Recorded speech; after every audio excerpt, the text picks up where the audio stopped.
Now we are going to proceed with our new concept that is tangent and normal. जो आपकी exercise 6.3 है उसका जो concept है वो है टेंजेंट एंड नॉर्मल। जो हमने 10th क्लास में सॉरी 11th क्लास में जो आपने स्ट्रेट लाइन चैप्टर किया था ये वहीं से कनेक्टेड है। तो याद होगा स्ट्रेट लाइन में हमने slope of a line find करना शुरू किया था, सीखा था कि स्लोप ऑफ ए लाइन किस तरह से फाइंड किया जाता है। पॉइंट स्लोप फॉर्म्स हम कैसे फाइंड करते थे, slope y2 minus y1 upon x2 minus x1। ये 2 पॉइंट स्लोप फॉर्म होता था। अगर किसी भी लाइन को अगर हमें किसी भी लाइन के 2 पॉइंट्स पता है, यानी कि लाइन अगर कोई भी 2 पॉइंट से लाइन जिन पॉइंट से पास हो रही है इनफाइनाइट पॉइंट से पास हो रही है, out of those infinite point अगर कोई भी 2 पॉइंट हमें पता है कि वो कौन सी 2 पॉइंट से पास हो रही है तो हम उसका स्लोप निकाल सकते हैं। से फर्स्ट पॉइंट हो गया x1 y1 and second point हो गया x2 y2, राइट। तो स्लोप क्या होगा y2 minus y1 upon x2 minus x1। Apart from this एक और हमने मेथड फॉर्मूला सीखा था स्लोप फाइंड करने का, दैट इज tan थीटा। ये भी हमने सीखा था, जिसमें थीटा जो होता है एक एंगल होता है which is made by that particular line with the positive direction of x axis anti clockwise। जैसे कि ये आपका एक्सिस है और ये आपकी लाइन है जिसकी हम बात कर रहे हैं। तो ये जो लाइन है पॉजिटिव एक्स एक्सिस का एंटी क्लॉकवाइज इस तरह से जो एंगल बनाते हैं ये थीटा होता है। तो अगर मैं इसकी टेंजेंट वैल्यू निकाल दूं तो वो भी स्लोप के इक्वल होती है। Is it clear? ठीक है। इसके बाद तो can I say that on the basis of this slope of a line is equal to tan theta और slope of a line is also equal to y2 minus y1 upon x2 minus x1। भाई अगर आपको points पता है तो ये तो easiest method है कैलकुलेट करने का, ठीक है। बट tan थीटा जो होता है ये कहाँ यूजफुल होता है, ये हमें क्या बताता है? ये हमें एक आइडिया देता है, it gives us the idea. और ये हमें क्या बताता है कि ये जो लाइन है वो किस डायरेक्शन की तरफ जा रही है, लाइन की जो डायरेक्शन है पॉजिटिव है या नेगेटिव है। समझ में आ रहा है? अभी मैं एग्जांपल से क्लैरिफाई करता हूँ। ये जो tan थीटा होता है ये हमें क्या बताता है, क्या इंडिकेट करता है, क्या हमें इससे आइडिया मिलता है? इससे हमें ये पता लगता है कि जो लाइन है हमारी उसकी डायरेक्शन क्या है, टुवर्ड्स विच डायरेक्शन वो लाइन है, यानी किस डायरेक्शन की तरफ वो बेंड कर रही है और कितना बेंड कर रही है। जैसे कि अगर मैं एग्जांपल लूँ, फॉर एग्जांपल मान लो थीटा आपका एक एक्यूट एंगल है। अगर थीटा एक्यूट एंगल है तो आपको पता है 0 और π/2 के बीच में ही होगा। एक्यूट एंगल की वैल्यू 0-90 के बीच में होती है और 0-90 के बीच में हमें ये भी पता है कि सारे ट्रिग्नोमेट्रिक फंक्शन जो है पॉजिटिव होते हैं। उसका मतलब है जो tan थीटा ये भी पॉजिटिव होगा, होगा ना पॉजिटिव। तो ये जो लाइन है और ये जो थीटा है ये मैंने आपको भी बताया है कि ये जो लाइन एक्स एक्सिस के साथ जो एंगल बनाती है एंटी क्लॉकवाइज ये एंगल होता है थीटा। तो अगर आपका एंगल एक्यूट है, यानी कि थीटा अगर आपका जो एंगल है वो एक्यूट है, इसका मतलब जो लाइन है वो बेंड करेगी टुवर्ड पॉजिटिव एक्स एक्सिस। समझ में आ रहा है? भाई फर्स्ट क्वाड्रेंट में होगी। तो अगर आपका जो एंगल है, अगर आपका थीटा जो है वो एक एक्यूट एंगल है, एक्यूट का मतलब आपको समझ में आ गया कि 0-90 के बीच में, 0-90 के बीच से आपको ये समझ में आ गया कि जो आपका स्लोप है वो पॉजिटिव होगा और स्लोप पॉजिटिव होने का मतलब उसकी वैल्यू 0 से बड़ी होगी, राइट। तो आपने यहाँ से क्या सीखा कि अगर थीटा हमारा एक एक्यूट एंगल है it means tan theta positive होगा। और tan थीटा पॉजिटिव होकर हमें क्या इंडिकेट कर रहा है कि जो लाइन है हमारी वो किस डायरेक्शन की तरफ होगी। Line is heading toward the positive x axis, you can see that positive x axis, ठीक है। राइट, ये क्लियर हो गया यहाँ तक आपको? इसके बाद अगर मान लो आपका थीटा ऑब्ट्यूज है 90 और 180 के बीच में। अब आपको पता 90 और 180 के बीच में tan नेगेटिव होता है, 90 और 180 के बीच में tan नेगेटिव है। इसका मतलब जो आपका स्लोप है वो नेगेटिव होगा और स्लोप नेगेटिव होने का मतलब 0 से छोटा। तो अगर स्लोप की वैल्यू 0 से छोटी आती है यानी कि नेगेटिव होती है तो लाइन जो बेंड करेगी टुवर्ड्स नेगेटिव एक्स एक्सिस, वो इस तरह से होगी। दिखाई दे रहा है आपको? ये जो लाइन है ये नेगेटिव एक्स एक्सिस की तरफ आती है, पॉजिटिव होगी तो पॉजिटिव एक्स एक्सिस की तरफ होगी, ठीक है। अच्छा, दूसरा इसके अलावा अगर थीटा आपका 0 के इक्वल है, थीटा 0 का इक्वल होने का मतलब क्या कि ये जो आपकी रिक्वायर्ड लाइन है, ये जो आपकी लाइन है वो एक्स एक्सिस के साथ कोई एंगल ही नहीं बना रही है, क्योंकि थीटा तो क्या होता है वो एंगल होता है जो वो जो लाइन है पॉजिटिव एक्स एक्सिस के साथ बनाती है। और अगर थीटा यहाँ पर 0 हो गया इसका मतलब line is not making any angle with X axis, it means what, line is parallel to X axis. तो अगर आपका थीटा 0 है मीन्स अगर आपका स्लोप 0 है, बिकॉज tan 0 जो होता है वो आपका 0 होता है। तो अगर स्लोप आपका 0 हो गया इसका मतलब जो लाइन है वो पैरेलल टू एक्स एक्सिस होगी। ये क्लियर हो गया? लाइन जो है पैरेलल टू क्या होगी, एक्स एक्सिस होगी। ऑन द अदर हैंड अगर थीटा आपका 90 डिग्री है, थीटा आपका क्या है 90 डिग्री, तो स्लोप आपका क्या होगा, नॉट डिफाइन। स्लोप आपका क्या होगा, नॉट डिफाइन होगा। नॉट डिफाइन होने का मतलब, अब नॉट डिफाइन 10 किस में होता है, 90 में होता है। इसका मतलब ये जो लाइन है आपकी, वो एक्स एक्सिस के साथ जो एंगल बना रही है वो कौन सा है, 90 डिग्री। समझ में आ गया।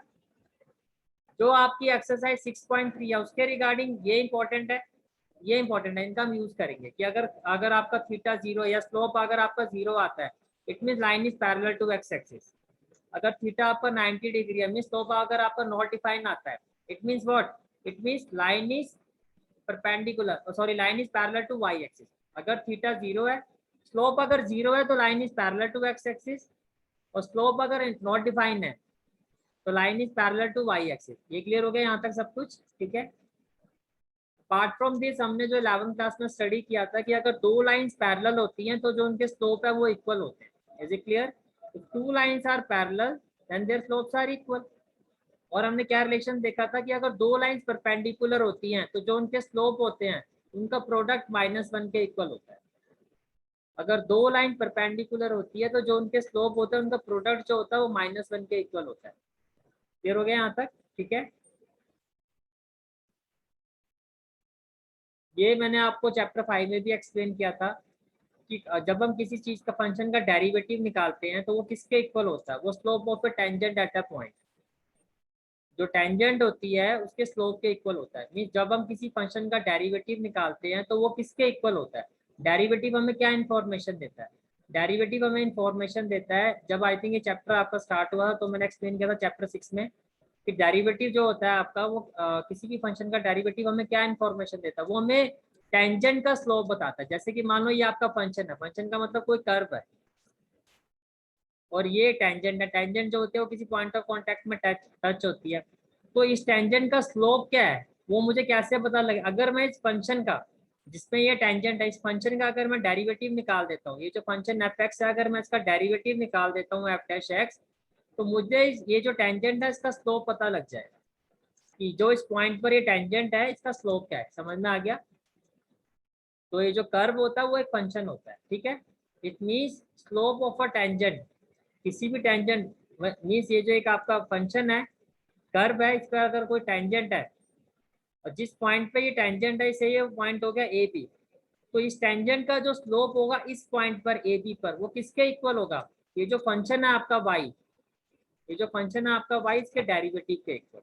अगर मैं इस फंक्शन का डेरिवेटिव निकाल देता हूँ इस पॉइंट पर तो स्लोप की वैल्यू आ जाएगी। समझ में आ गया आपको। मैं फिर से रिपीट कर रहा हूँ, अगर आप इस फंक्शन का से आपका फंक्शन वाई है, अगर आप इसका डेरिवेटिव निकाल देते हो इस पॉइंट पर, इस पॉइंट ऑफ कांटेक्ट पर, अगर आप इस पॉइंट ऑफ कांटेक्ट पर इस फंक्शन का डेरिवेटिव फाइंड कर लेते हो तो वो स्लोप इस टेंजेंट के स्लोप के इक्वल होगा। इस टेंजेंट का इस पॉइंट पे क्या स्लोप होगा ये आपको पता चल जाएगा। ये पहला मेन कंसेप्ट है 6.3 का। समझ में आ गया कि किसी भी फंक्शन का जो डेरिवेटिव होता है पॉइंट ऑफ कांटेक्ट पर वो उस टेंजेंट के स्लोप के इक्वल होता है उस पॉइंट पर। Is it clear? ठीक है।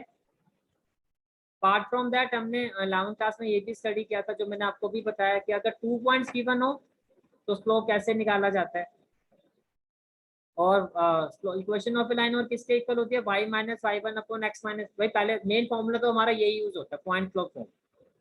The slope is equal to y minus y one upon x minus x one. It means अगर मुझे किसी लाइन की इक्वेशन फाइंड करनी है, किसी लाइन का अगर मुझे स्लोप इक्वेशन फाइंड करनी है तो एक तो मुझे उसका स्लोप पता होना चाहिए और एक कोई भी एक पॉइंट, कोई भी एक जनरल पॉइंट जिससे वो पास हो रही है मुझे वो पता होना चाहिए। तो मैं इस फॉर्मूले का यूज करके उसकी इक्वेशन फाइंड कर सकता हूँ। Is it clear? फॉर्मूला क्या है, y minus y one upon x minus x one equal to slope of that line. Is it clear? और स्लोप ऑफ ए लाइन और किसके इक्वल होता है, y2 minus y one upon x2 minus x one. तो equation of line का ये formula भी होता है, इसको हम कहते हैं 2 पॉइंट फॉर्म। ठीक है। जो मैंने आपको बताया वो मैंने एक्सप्लेन भी कर दिया कि to find equation of line we need to have a slope, इसका स्लोप हमें पता होना चाहिए और कोई भी एक पॉइंट जिस पर वो लाई करे, जो उस पर लाई करे। ठीक है। अच्छा, नेक्स्ट कंसेप्ट आता है आपका एक्सरसाइज 6.3 का, दैट इज नॉर्मल। अब नॉर्मल क्या होता है, देखो ये आपका फंक्शन है, फंक्शन का मतलब कर्व है, राइट, और ये आपकी होगी टेंजेंट, ये आपकी टेंजेंट होगी, और ये आपका हो गया नॉर्मल। ये क्या हो गया आपका नॉर्मल, ये क्या हो गया आपका नॉर्मल, ठीक है। अब नॉर्मल क्यों है, ये इसको नॉर्मल क्यों कह रहे हैं, बिकॉज जो नॉर्मल होता है वो टेंजेंट के परपेंडिकुलर होती है।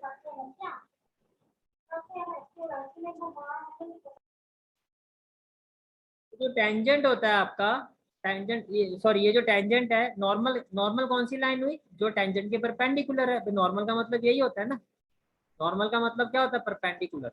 तो जो लाइन इस टेंजेंट के परपेंडिकुलर है सेम पॉइंट पर, जैसे ये जो टेंजेंट है इस कर्व के फंक्शन के पॉइंट ऑफ कांटेक्ट पर, ये टेंजेंट है, राइट, इसी पॉइंट ऑफ कांटेक्ट पर जो लाइन इस टेंजेंट के परपेंडिकुलर होती है, इसको नॉर्मल कहते हैं।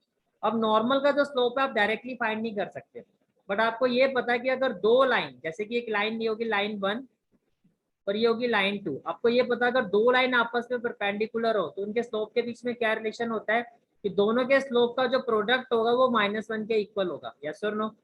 It means slope of a tangent into slope of a normal, ये किसके इक्वल होगा, -1 के इक्वल होगा। तो can I say that slope of normal जो है आपका वो किसके इक्वल होगा, -1 अपॉन स्लोप ऑफ टेंजेंट के, यस और नो।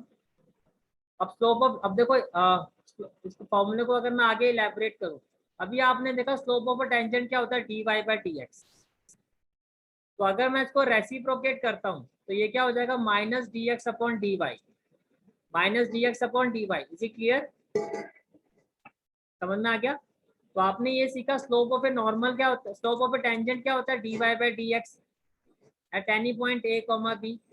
और स्लोप ऑफ ए नॉर्मल क्या होता है, -1 upon slope of A tangent. मैं आपको यही एडवाइस करूंगा कि जब भी आपको slope of a normal find करना है, आप इस फॉर्मूले का यूज करना, ये मत यूज करना, ये ज्यादा अच्छी प्रेजेंटेशन शो करता है, ठीक है। कि स्लोप ऑफ ए नॉर्मल, भाई एक लाइन ही तो लिखनी है, -1 upon slope of A tangent, फिर उसकी वैल्यू पुट कर दो स्लोप ऑफ ए टेंजेंट की, आपका आंसर आ जाएगा, ठीक है।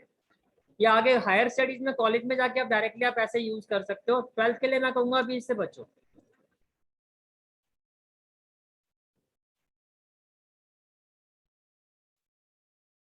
Your first question is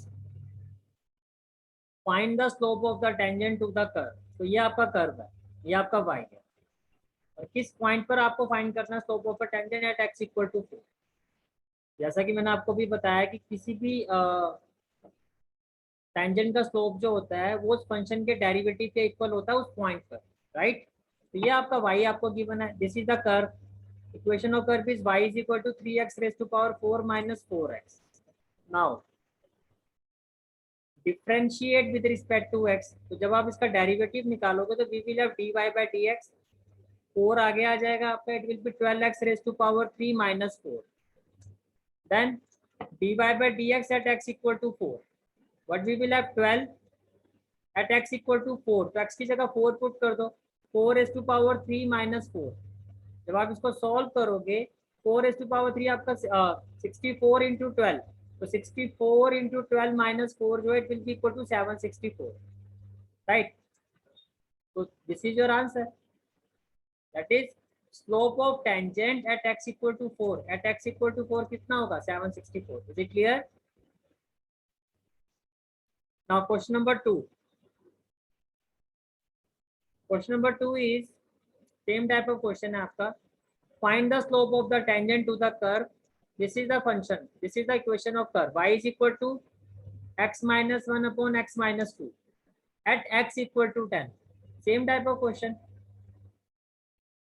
so y is equal to x minus 1 upon x minus 2, this is the numerator and this is the denominator, differentiate with respect to x, तो dy/dx क्या होगा, x minus 2 का whole square, denominator is as such as derivative of numerator minus numerator is as such as derivative of denominator।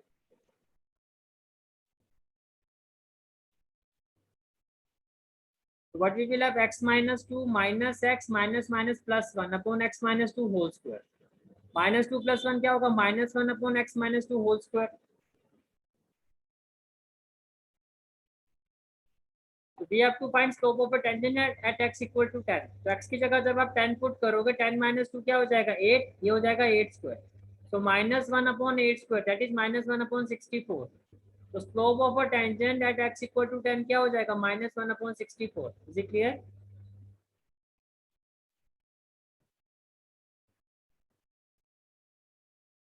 Question number 3. Question number 3 भी same type of question है, थोड़ी सी language change करती. Find the slope of a tangent to the curve y is equal to x cube minus x plus 1 at the point whose x coordinate is 2. भाई बात तो एक ही होगी, x coordinate is 2 का मतलब at x equal to 2. x is equal थोड़ा सा to उन्होंने इस तरह से लिखा है, यहाँ x equal to 10 था, x equal to 4, यहाँ x equal to 2. The equation of curve is y is equal to x cube minus x plus 1. Differentiate with respect to x. तो dy by dx क्या हो जाएगा 3x square. x का derivative with respect to x क्या हो जाएगा -1. तो slope of tangent at x equal to 2, x equal to 2 कहा था ना, x coordinate is 2, that is at x equal to 2. तो यहाँ x की जगह जब आप 2 पुट करोगे but we will have 3 into 2 raised to power 4 minus 1. 2 raised to power 4 क्या होगा 16 into 3 minus 1. Sorry 2 raised to power 2 है, 3 into 2 raised to power 2 minus 1. 4 3 जा 12, 12 minus 1 क्या हो जाएगा 11. Is it clear? ठीक है.